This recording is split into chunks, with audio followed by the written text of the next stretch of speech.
Halloween night had always been my favorite time of the year.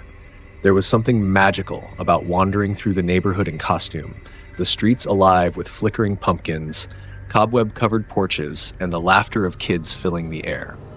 This year, my friends and I, Tommy, Sarah, Max, and Lily, had planned our route carefully, determined to hit all the houses we'd heard were giving out the best candy. We'd already filled our bags halfway and were wandering along a quieter part of the neighborhood, our spirits high.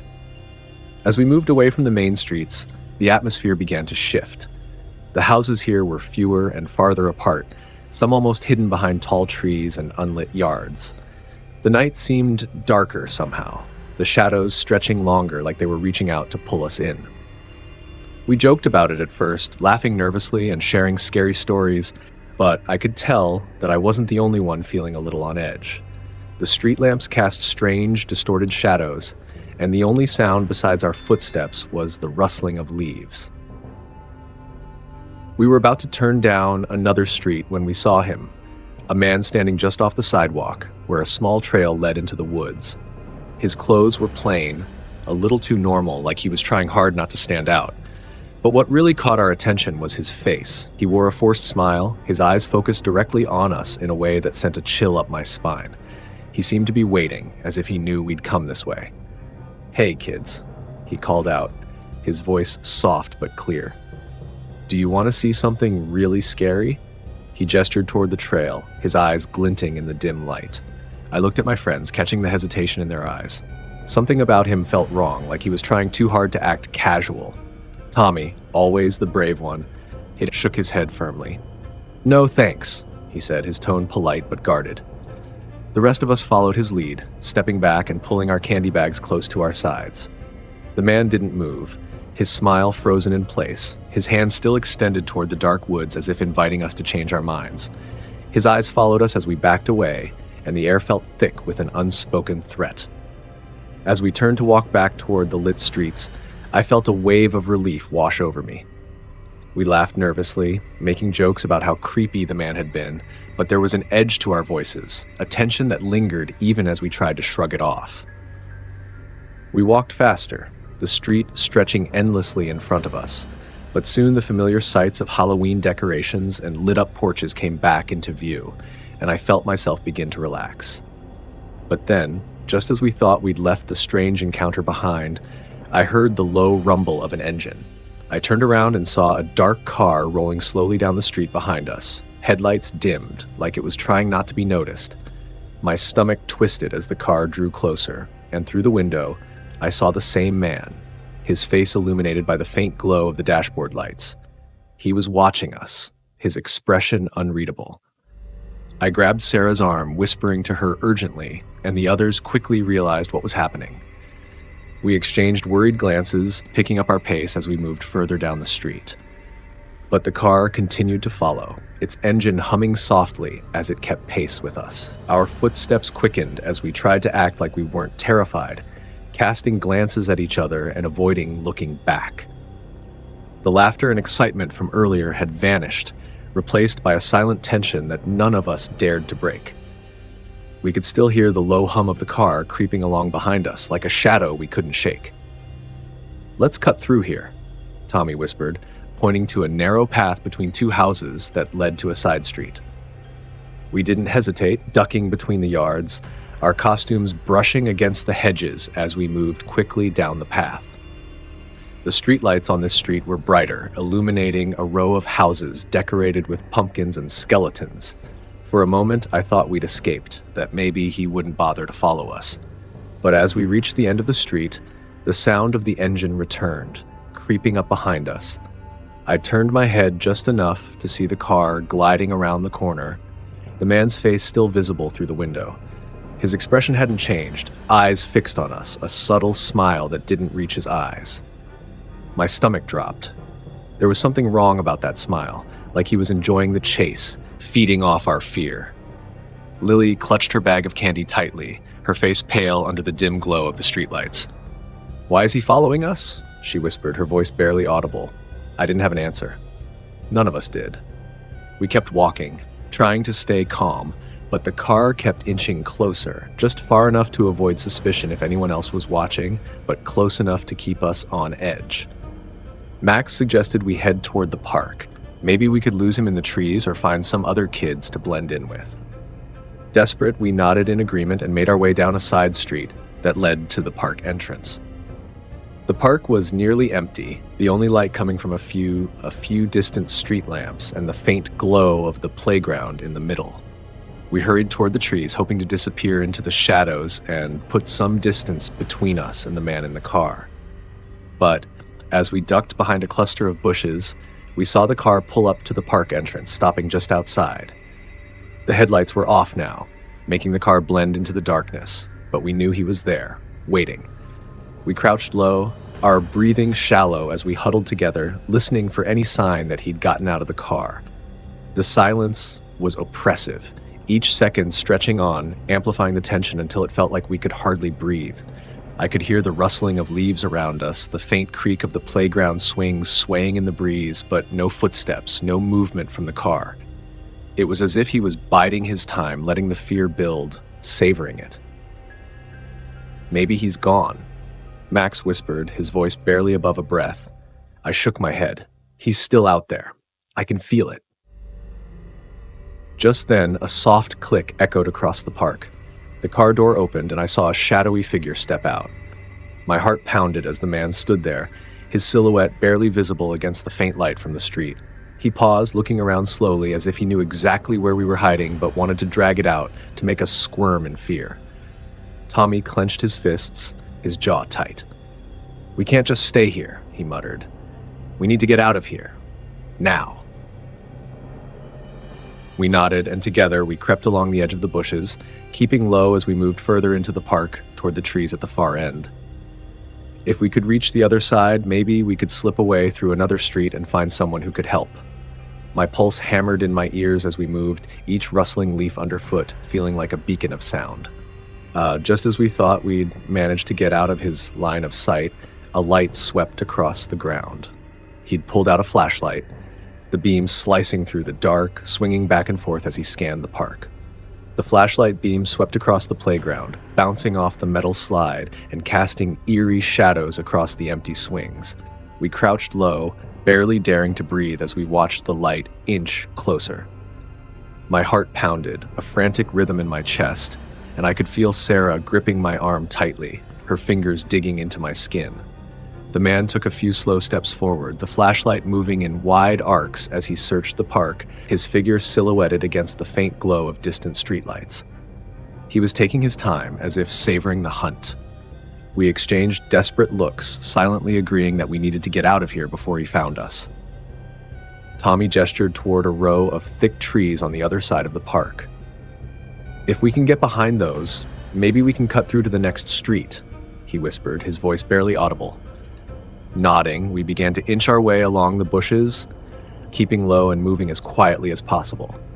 The flashlight beam continued its search, swinging dangerously close to where we were hiding, forcing us to freeze every few steps. Every rustle of leaves, every crunch of dirt underfoot felt like it would give us away. We reached the edge of the park and darted behind the line of trees, hearts pounding as we glanced back one last time. The man was still there, his flashlight casting long shadows as he scanned the park in the other direction. For a brief, glorious moment, I thought we'd made it. But then, as we reached the street, we heard it, the low rumble of the car engine turning on and rolling slowly toward us. Panic surged through us, and we broke into a run, abandoning any hope of staying quiet. Our footsteps pounded against the pavement as we tore down the street, casting frantic glances over our shoulders. The car was following us again, creeping along at a slow, menacing pace, its headlights off as it glided silently through the dark. I could barely think, my mind filled with a dizzying mix of fear and desperation. We ducked into backyards, zigzagged between houses, and cut through narrow alleys, hoping to lose him. But every time we thought we'd escaped, the car would appear at the end of the street, prowling slowly toward us like a predator stalking its prey. Finally, we spotted a cluster of houses with porch lights on, and the distant sound of laughter and voices drifted toward us from one of the yards. Relief flooded through me, and we sprinted toward the lights, our last burst of energy carrying us toward the safety of adults, of neighbors who would protect us. As we stumbled into the light, panting and out of breath, the car slowed at the corner, hovering in the shadows just out of sight. For a long, tense moment it lingered, and I could feel his gaze on us even from that distance, as if he were deciding whether to come closer. Then, slowly, the car turned, disappearing down the street, swallowed by the darkness.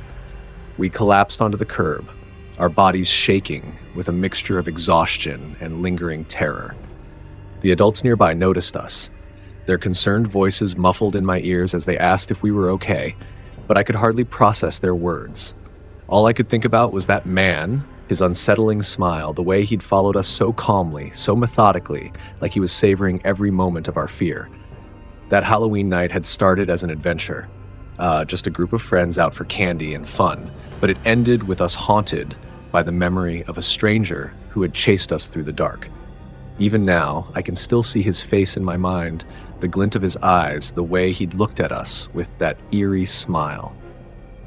We never saw the man again, but every Halloween since, I feel a chill when the sun sets, when the shadows lengthen, and I find myself looking over my shoulder, wondering if he's still out there, waiting for the next group of kids to wander just a little too far from home.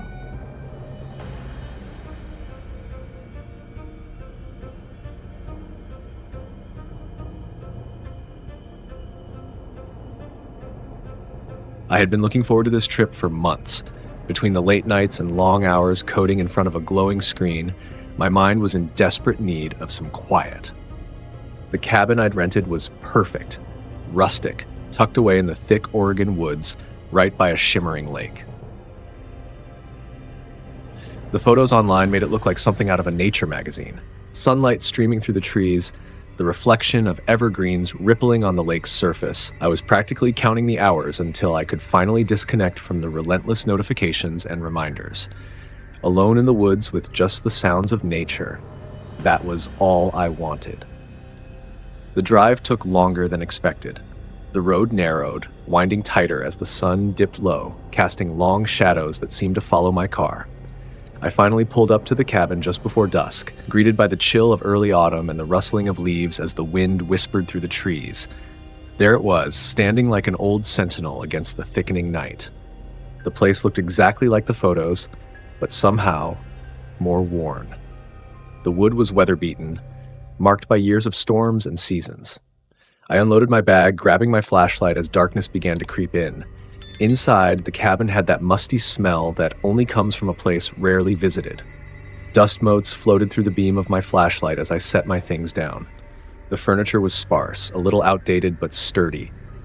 There was a small fireplace in the corner with a stack of logs beside it, perfect for keeping warm, as the temperature was dropping fast. I took a deep breath, breathing in the silence and solitude. The isolation was almost palpable. But as I started unpacking, something tugged at the back of my mind. It was quiet here, almost too quiet. No sounds of distant traffic, no hum of electricity, just stillness. And yet, somehow I couldn't shake the feeling that I wasn't entirely alone. I shrugged it off, telling myself it was just the unfamiliarity of the place. A new space always felt strange at first. To distract myself, I decided to make a fire. Kneeling by the hearth, I arranged a few logs and struck a match, watching as the flames caught and started to flicker, filling the room with a comforting warmth. Shadows danced along the walls, and I found myself slowly unwinding. After a quick meal of canned soup, I settled onto the creaky armchair facing the fire, hoping to lose myself in the tranquility. I closed my eyes, letting the warmth soak into my skin. Then there it was, a sound. Just a faint tapping, like fingers brushing against glass. I opened my eyes, alert, my senses heightened. The tapping stopped. I scanned the room, focusing on the small window to my left. Outside, the forest was swallowed in darkness, the trees looming like silent witnesses to the night. Probably a branch in the wind, I reasoned, my heart calming. I laughed at myself, feeling silly. Here I was, a grown man, getting spooked by a random noise. But just as I was about to lean back, the tapping came again, louder this time. It was deliberate, rhythmic, as if someone or something was trying to get my attention. I slowly stood up, my skin prickling. I stood there, rooted to the spot, listening to the steady tap, tap, tap against the glass. My heart hammered, my throat dry. I knew it had to be the wind, probably just a tree branch scraping against the window, a sound amplified by the silence of the forest, but some instinct deep inside urged me not to brush it off so easily. Taking a cautious step forward, I crept toward the window, half expecting to see nothing but darkness. As I moved closer, the firelight cast flickering shadows on the walls, playing tricks on my already frayed nerves. Then I saw them. Two eyes, wide and gleaming, staring back at me through the window. They were too high up to belong to an animal. These were human eyes, intense, fixated as if they'd been watching me for a while, waiting for me to notice them. I stumbled backward, my heart thundering as I tried to make sense of what I'd seen.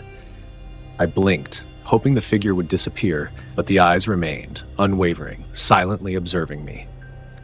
In the dim light, I couldn't make out a face, only those eyes, almost glowing in the darkness, locked onto mine with a mix of curiosity and something darker, something that made my skin crawl. My first instinct was to grab my phone, but in my panic, I'd left it on the table near the armchair. I forced myself to keep calm, stepping carefully as I edged toward it, never letting my gaze stray from the figure outside. As soon as I reached my phone, I dialed 911, whispering into the receiver, my voice shaking. "Hello, I'm at a cabin out by Lost Lake. Someone's outside. They're staring at me through the window." The dispatcher's voice was calm, almost detached, as she reassured me that help was on the way and told me to stay inside. "Do you have any way to lock the doors?" "Yes." But I glanced around the room, taking stock of the thin wooden doors and old-fashioned latch locks. They didn't seem secure enough. I clutched the phone, fighting to stay composed. The dispatcher kept talking, instructing me to stay put and wait. She said it would take about 20 minutes for the officers to reach the cabin, given its remote location. I nodded, even though she couldn't see me, and turned back to the window. To my horror, the eyes were gone. The figure had vanished. I scanned the darkness, hoping I'd somehow imagined the whole thing. But the sense of dread settled in my gut, telling me otherwise. Whoever or whatever had been watching me was no longer outside the window. But I couldn't shake the feeling that I was still being watched. The dispatcher's voice faded into background noise as I strained my ears, listening for any sign of movement outside. I heard nothing but the wind and the creak of the old wooden beams settling in the night. Yet each passing second felt heavier, thick with anticipation. Just when I thought it might be safe to let my guard down, there was a loud, violent knock on the door. The kind of knock that demanded attention. I froze, gripping my phone so tightly my knuckles turned white. The knocking reverberated through the cabin, each pound echoing off the walls. My heart was in my throat, and my hands shook as I clutched the phone.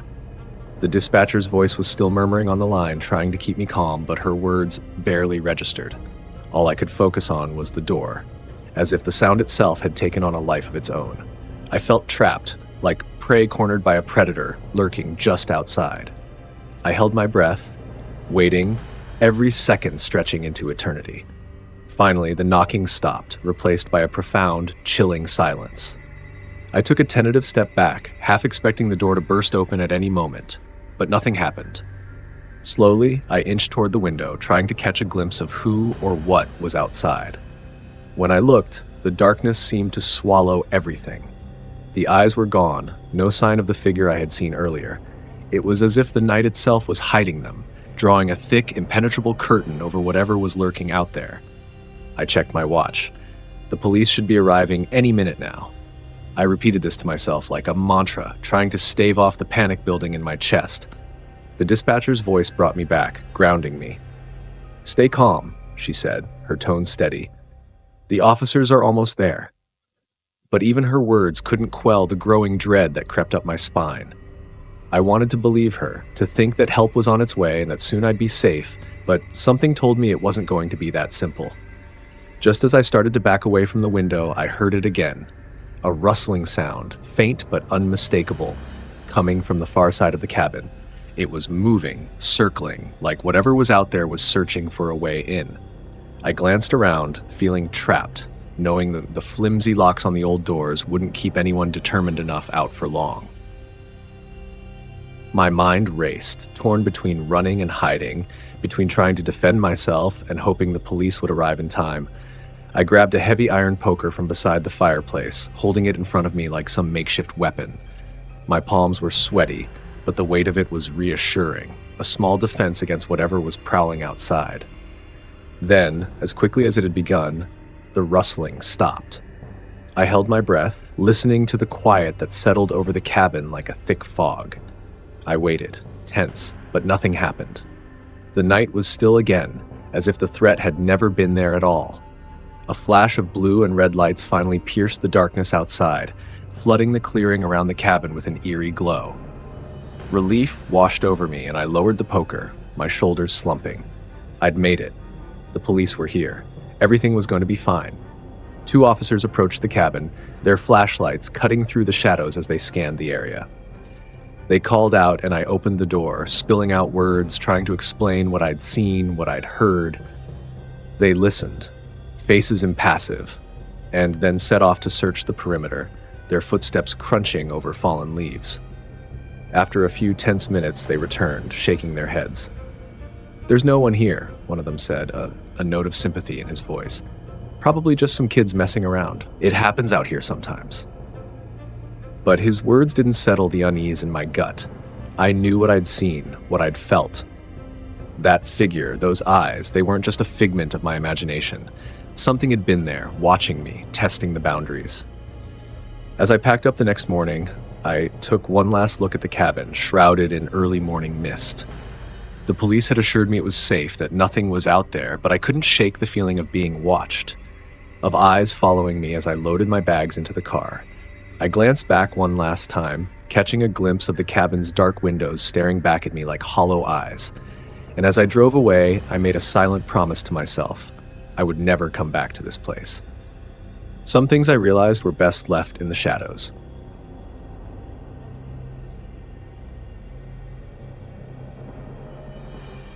It had been Mark's idea to visit the road.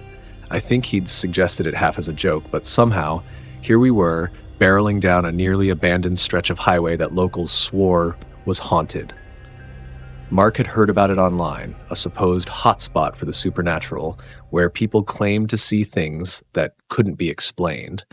And more importantly, they said that if you ever happened upon the mysterious woman in purple, she'd answer any question you asked her. It sounded absurd, of course, but the timing was right. Both of us needed an escape, and chasing down a ridiculous urban legend felt like the perfect distraction. Mark was still getting over a messy breakup, and I was grappling with this endless creative slump, every photo I took feeling as lifeless as the last. Maybe this trip, crazy as it was, would shake something loose. Besides, there was something weirdly thrilling about driving into the unknown with no expectations, just me, Mark, and the open road under a midnight sky. The night had that eerie, thick quiet that only exists in the deepest parts of the South, broken only by the steady hum of the car engine and the occasional hiss of tires over gravel. Fog clung to the road, curling around the car like spectral fingers. The trees loomed on either side, dark and towering, their silhouettes casting long shadows over us. I couldn't see the moon, just a few stars peeking through the thick, inky clouds above, their light barely cutting through the heavy mist. Mark reached over and turned down the radio, which was fizzling with static anyway. He looked at me, grinning like a kid on a dare. "You think we'll actually see her?" I shrugged, forcing a smile.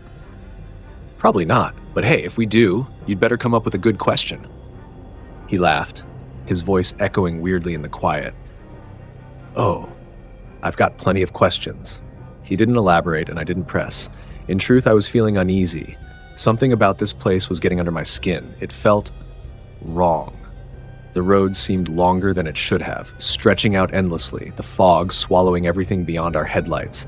I could almost feel it pressing in around us, thick and heavy. I glanced at the clock. Midnight had come and gone, but we kept driving, passing endless trees and stretches of shadowed pavement. Just when I was beginning to wonder if we'd missed something, the car radio crackled back to life, blasting static loud enough to make me jump. I reached over to turn it off, but the volume knob wouldn't budge, twisting in my hand like it had a mind of its own. The static grew louder, morphing into something that sounded almost like whispers. Mark looked over at me, his expression no longer playful.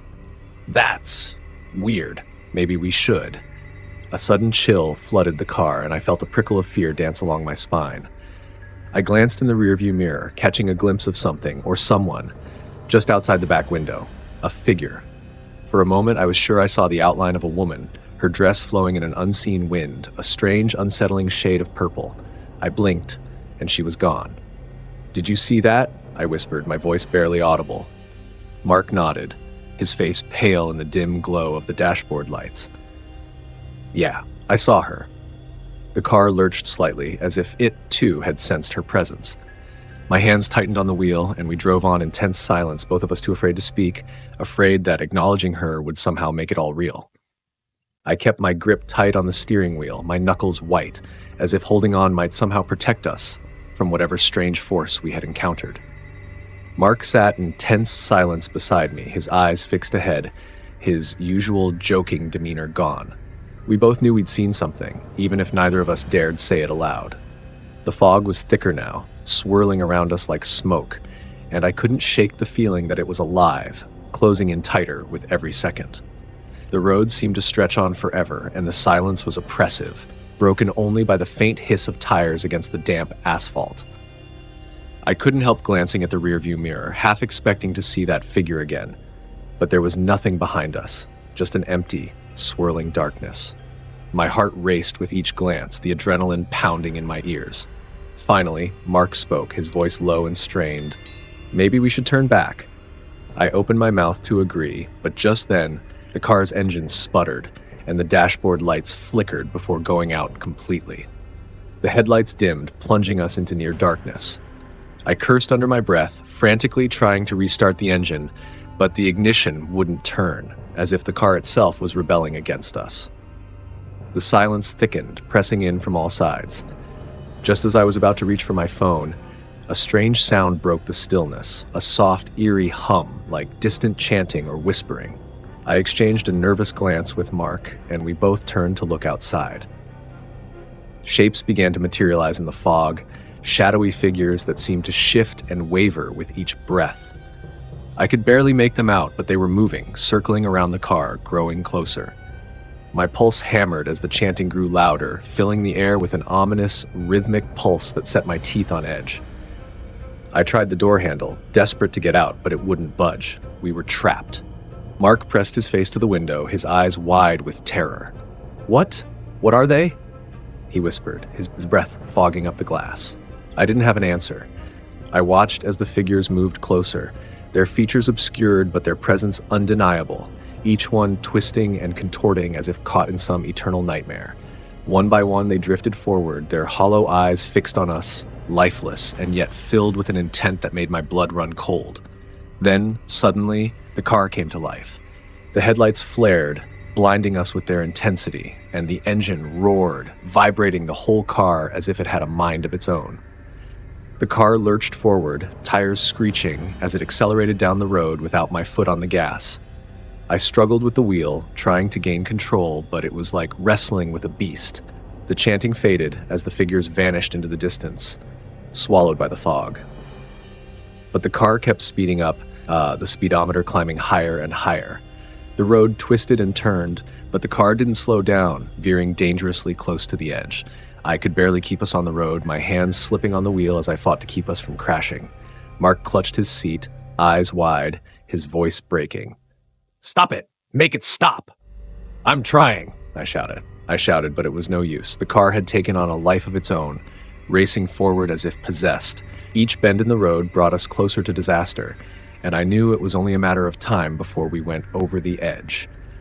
I was holding on for dear life, barely able to see through the blinding headlights, when I caught a flash of color up ahead, a figure standing in the middle of the road, her purple dress billowing in the unnatural wind. It was her, the woman in purple. She raised a hand, and just like that, the car stopped. The engine died, the lights went out, and we were left in silence, surrounded by darkness once more. Mark and I sat frozen, breathing heavily, our minds reeling from the chaos. She began to walk toward us, her footsteps soundless, her face shrouded in shadow as she moved closer. I couldn't tear my eyes away from her as she approached, her presence both haunting and oddly serene. Her dress flowed around her like mist, blending with the fog, making her seem almost ethereal, as though she were part of the night itself. Mark and I sat paralyzed, transfixed by the silent figure who had saved us, or so it seemed. She stopped just a few feet from the car, her face still hidden in shadow. She raised her head slightly, and though her features remained blurred, I could feel her eyes on us, intense and knowing. Then, in a soft, almost melodic voice, she spoke, a sound that seemed to echo from somewhere beyond the fog. "You came looking for answers," she said, her voice tinged with both sadness and curiosity. "What do you wish to know?" Mark and I exchanged a glance, fear mingling with disbelief. I didn't know what to say. What could I ask that would make sense in this bizarre, terrifying moment? I felt a strange weight pressing down on me, as though this woman could see straight into my soul, pulling at every unresolved question, every doubt and frustration I'd carry with me to this place. But it was Mark who spoke first, his voice trembling. "Why? Why did you help us?" he stammered, his face pale. The woman's head tilted slightly, and though I couldn't see her expression, I felt a chill as she replied, "Not all who seek this road are ready for the truth they'll find. But you both carry burdens that have led you here, and now you must decide whether to face them or flee." Her words struck something deep within me. I thought about my creative slump, the feelings of frustration and inadequacy that had driven me here, seeking an escape. And Mark, he hadn't spoken much about it, but I knew the breakup had left him shattered, searching for something, anything, to distract him from the pain. I swallowed, feeling the weight of her gaze. "How do we face them?" I asked, my voice barely more than a whisper. She was silent for a moment, her figure swaying slightly in the fog. "Face yourself," she said softly. "Face the darkness within and find the strength to move forward. But know this, some paths, once taken, leave you changed forever. Choose carefully." The air felt thick, almost oppressive, as if her words had solidified around us. I felt a strange sense of clarity and dread all at once. It was as though this road had brought us face to face with parts of ourselves we'd tried to ignore.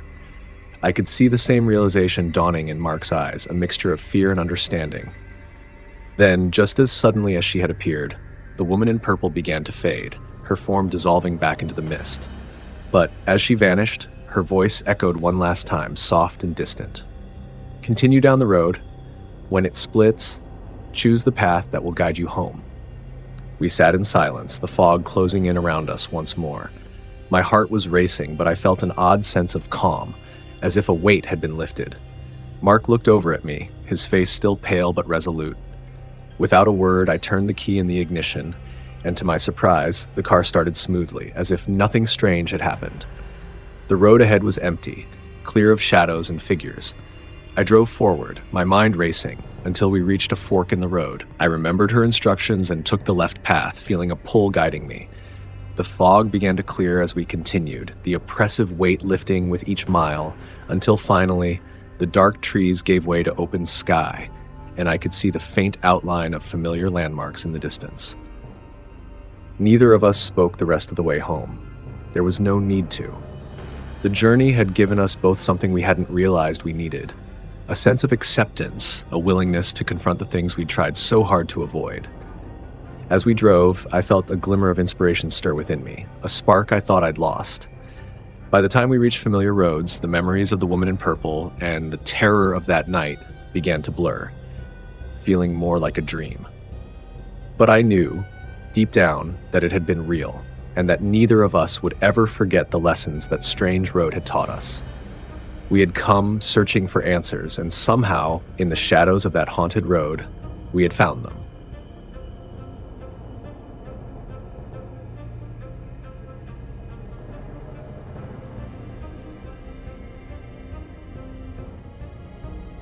The air was thick and stale as I made my way through the halls of Cold Iron Penitentiary.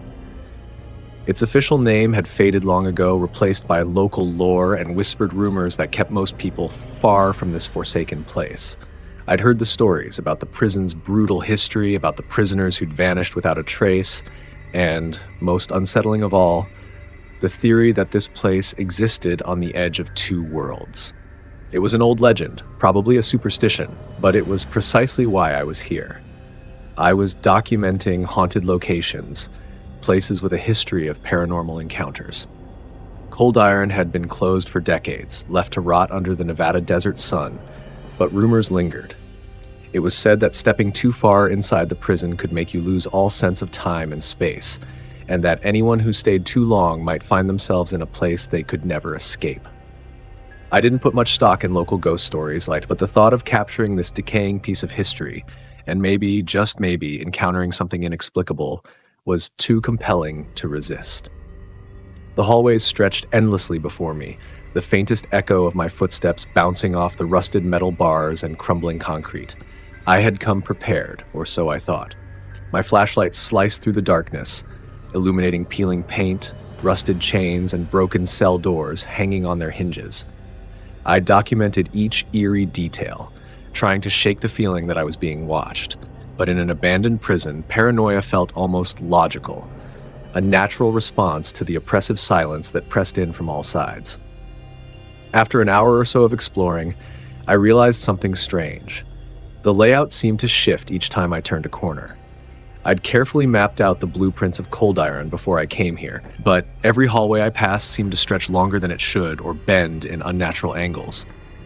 I blamed it on my nerves, convinced I was simply getting turned around in the labyrinth of decaying cells. Just as I was about to turn back, a faint noise caught my attention, a soft, almost imperceptible rustling sound. My pulse quickened. I moved cautiously toward the source, half expecting to find a stray animal or maybe just debris shifting in the drafty corridors. But as I drew closer, the sound became unmistakably human, a low murmur, a whispered echo in the shadows. I rounded a corner and stopped cold. A figure stood at the end of the hall, a woman, her clothes disheveled, her face streaked with dust and desperation. She looked just as shocked to see me as I was to see her. For a moment, we just stared at each other, too stunned to speak. It was as though the weight of the silence between us carried some unspoken truth. Finally, she spoke, her voice hoarse, like she hadn't used it in days. "You're real?" she asked, her tone wavering with disbelief. I nodded, trying to process the sight of her. She looked alive, but barely, as if she'd been lost here for a long time. She introduced herself in a low voice, her gaze darting to the shadows, as if she expected something to emerge from them at any moment. She said she'd been exploring the prison like me, but that she'd gotten lost in the maze of corridors and couldn't find her way out. My skin prickled with unease, but I tried to push the feeling aside. She seemed genuinely terrified, her voice trembling as she described the strange occurrences she'd witnessed, the shifting walls, the sounds, and something worse, a presence lurking just beyond her sight. And then she mentioned it. The friend whose death I'd documented, the woman whose autopsy I'd witnessed. The connection was bizarre, surreal, and yet I felt compelled to help her. I kept my gaze on her, trying to mask my surprise. The connection between us, the friend she'd lost, the same woman I'd seen on that cold metal table in the morgue, was unsettling, but it also felt like an undeniable thread tying us together. Her expression was a mixture of hope and desperation, and despite the nagging unease clawing at the back of my mind, I nodded. We'd find a way out, together. As we moved through the dim corridors, I tried to keep track of our path, but it was as if the walls themselves were shifting, stretching around us. Every hallway looked identical, lined with rusting bars and the remnants of old, faded graffiti. My flashlight barely cut through the thick darkness, casting long shadows that seemed to flicker and shift in the corner of my vision. I could hear our footsteps echoing, bouncing back in strange, distorted ways, as if the prison itself were alive and watching us. She kept close, her steps quiet but deliberate. I noticed subtle things about her, strange things. She seemed to know her way around this place better than she'd let on, pausing only briefly at certain junctions before leading us down another hallway. I didn't question it at first. Perhaps she had spent more time here than I realized, wandering these endless corridors in search of an exit. But the further we went, the more uneasy I felt. Her movements were too certain, too purposeful, as though she weren't lost at all. Occasionally she would turn to me, her eyes dark in the flickering light, and offer an odd smile that didn't quite reach her eyes. She would whisper strange phrases under her breath, words that I couldn't understand, like fragments of an old language that sent chills down my spine. But each time I tried to ask her about it, she would shake her head, dismissing my questions with a vague smile. The sounds in the prison grew louder as we continued. What had once been faint echoes now felt disturbingly close, shuffling footsteps, whispered voices, and an occasional creak of metal that made my skin crawl. The air grew colder, biting at my skin, and a suffocating heaviness settled around us. I glanced at her, hoping for some reassurance, but her face had changed, her eyes fixed forward, her expression unreadable. We reached a larger room, a former mess hall, its tables and benches overturned, dust clinging to every surface. In the dim light, I saw something scrawled across the walls, words carved deeply into the stone. They seemed ancient, a language I didn't recognize, twisting and looping in strange patterns. My companion's gaze lingered on the writing for a moment, her eyes narrowing as though she understood its meaning. "Do you know what that says?" I asked, my voice barely more than a whisper. She looked at me, her smile returning, thin and unsettling. "It's a warning," she murmured, "about those who linger too long." A shiver ran down my spine, but before I could respond, she turned away, gesturing for me to follow her. I hesitated, glancing back at the words carved into the wall. Something about them felt ominous, a warning I couldn't quite grasp, but her impatience was palpable, and I hurried after her, the darkness pressing in on all sides. The further we went, the more the prison seemed to warp around us. Doors led to dead ends, staircases twisted in impossible ways, and the walls seemed to breathe, faintly pulsing as if alive. My pulse quickened with each step, a growing certainty gnawing at me. She wasn't leading me out. She was guiding me deeper, towards something I could feel waiting in the shadows. I stopped, finally voicing the question I'd been dreading. "Where are we going?" She turned to me, her face half hidden in darkness, her eyes gleaming with something that sent a chill through me. "You wanted answers," she whispered, her voice carrying a strange, almost mocking tone. "But answers come at a price." Her words lingered in the air, thick with an edge that chilled me to the bone. A warning bell sounded in my mind, but I was frozen under her gaze, rooted by the dawning realization of what she truly was. My mouth went dry as I tried to find words, some way to understand this horror unfolding before me.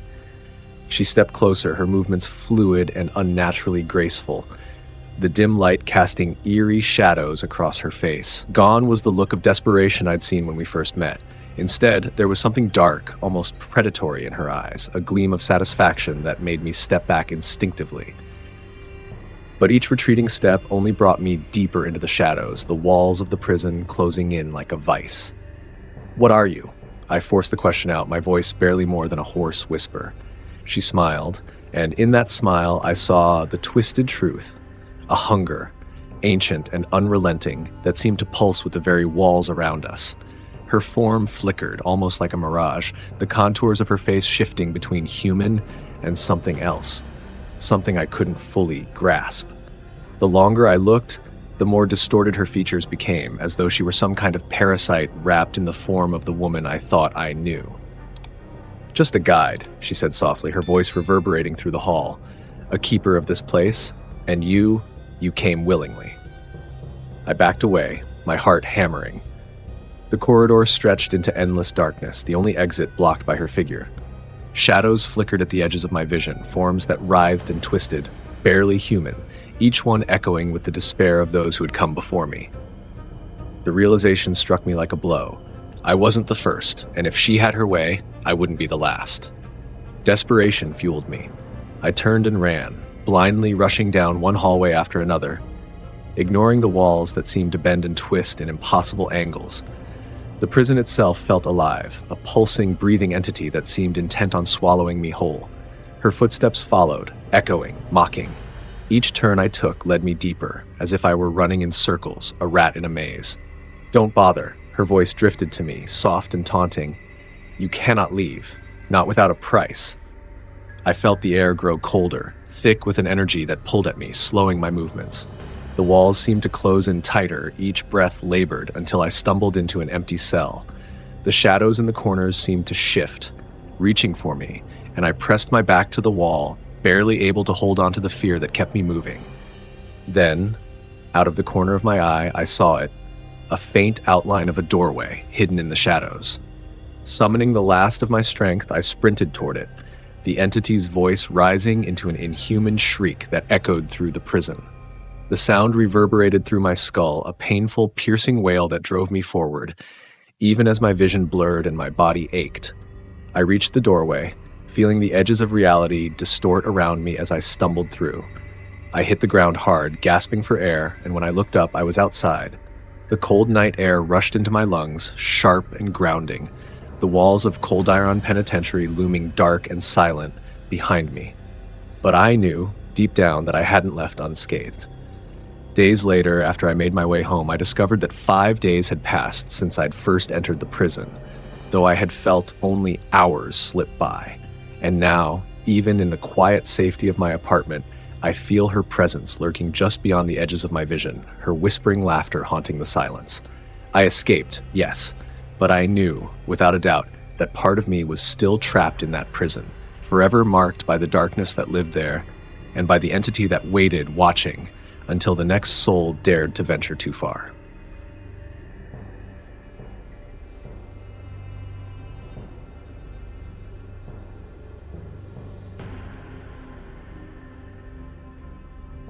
It started like any normal school year, with a few new faces and the same friends filling up the halls. My friends and I had our little group, me, Lisa, and Jake.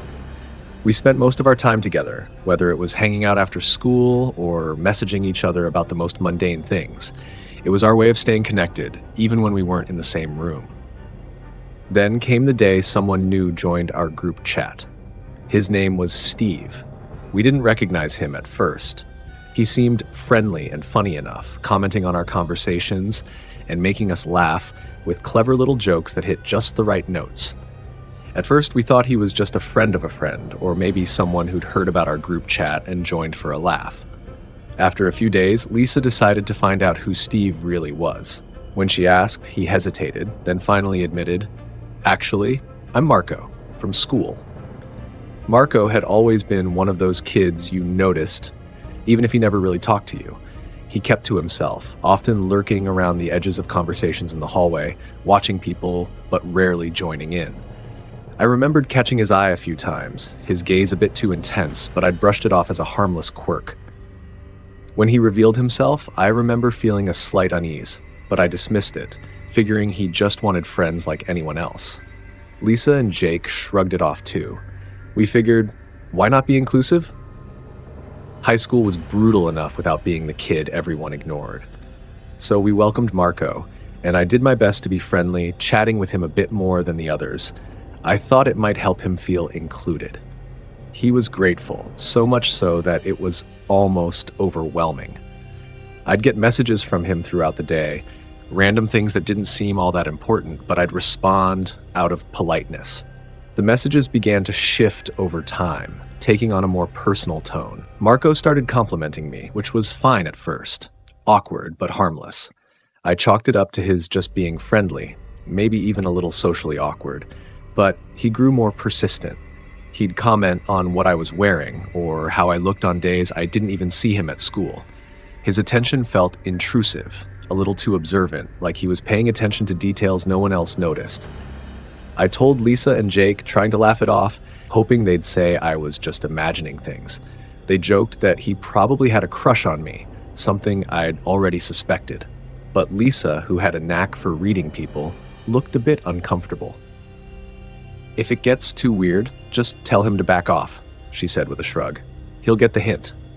I tried to follow her advice, ignoring some of his messages and keeping my replies short.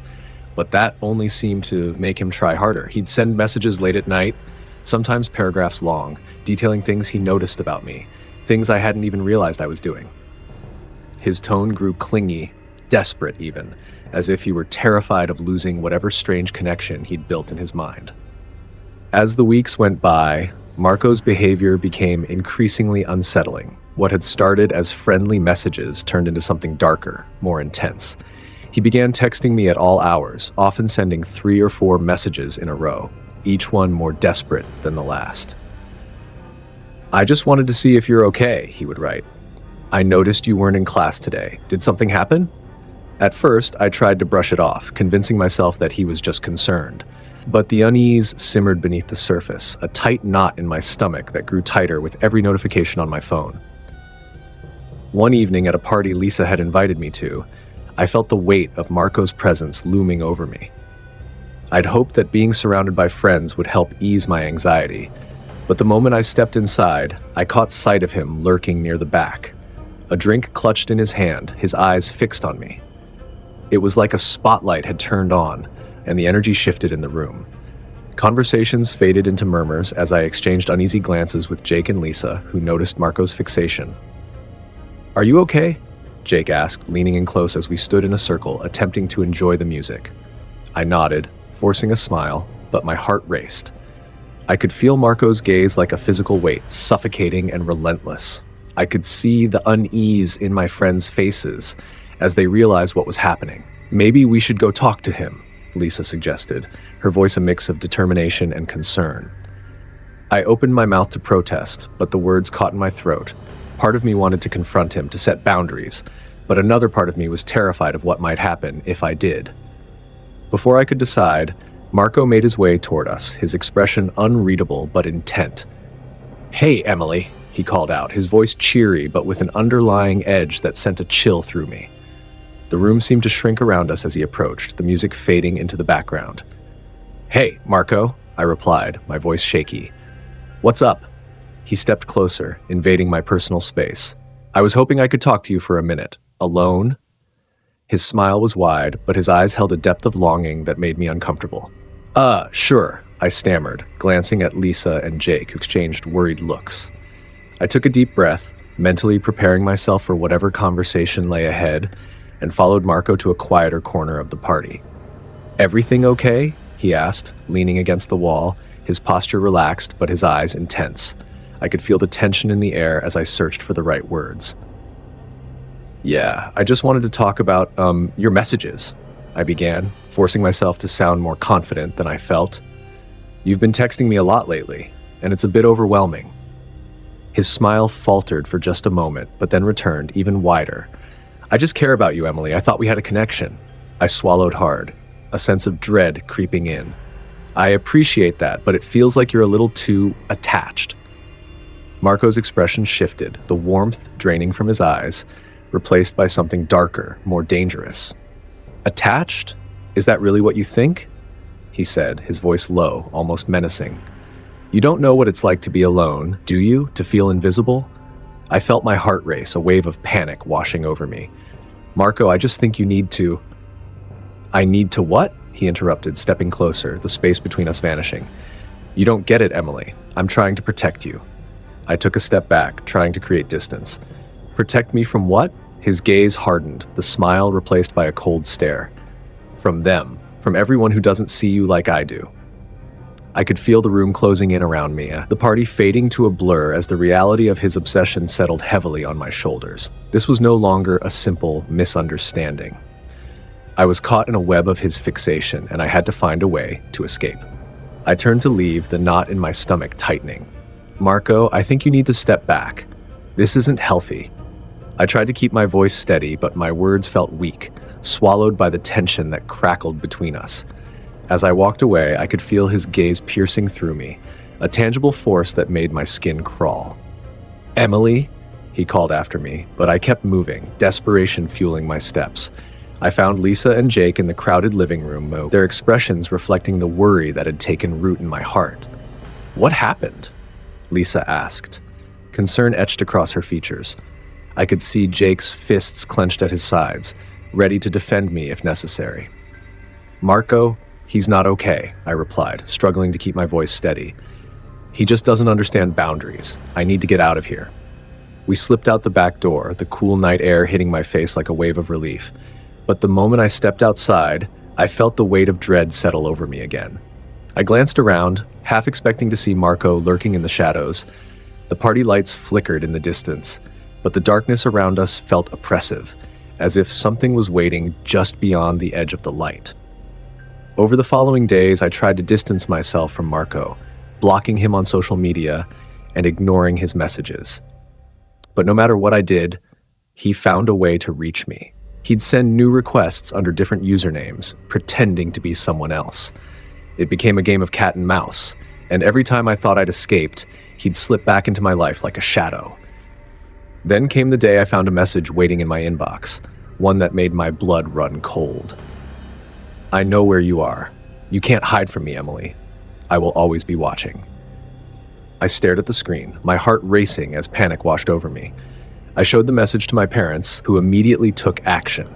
They reported him to the authorities and filed for a restraining order, but it felt like a Band-Aid on a gaping wound. Even with the restraining order in place, Marco's obsession only intensified. He started showing up at school events, lingering on the edges of crowds, his eyes always searching for me. I could feel the weight of his gaze, even when he was across the room. I'd tried to talk to the school counselors, but they couldn't seem to grasp the depth of the situation. It was as if they thought I was exaggerating, and each time they dismissed my fears, I felt more isolated. Years passed, and while I moved on physically, I was never truly free. I changed schools, moved cities, and even switched social media accounts. But Marco's reach never fully faded. Every time my phone buzzed with a notification, a cold dread washed over me. I'd jump at the slightest sound, half expecting him to appear in my life again. Now, as an adult, I often wonder if I will ever be rid of him. I've built a life for myself, yet I can't shake the feeling of being watched. Like an invisible presence lurks just outside the frame of my life, waiting for the right moment to strike. The shadows of my past remain, haunting me in quiet moments, a reminder of the obsession that once consumed me. I've learned to smile and laugh in public, but inside, a part of me is still running, still hiding from the boy who was never really a friend but a lurking shadow, ever present and inescapable.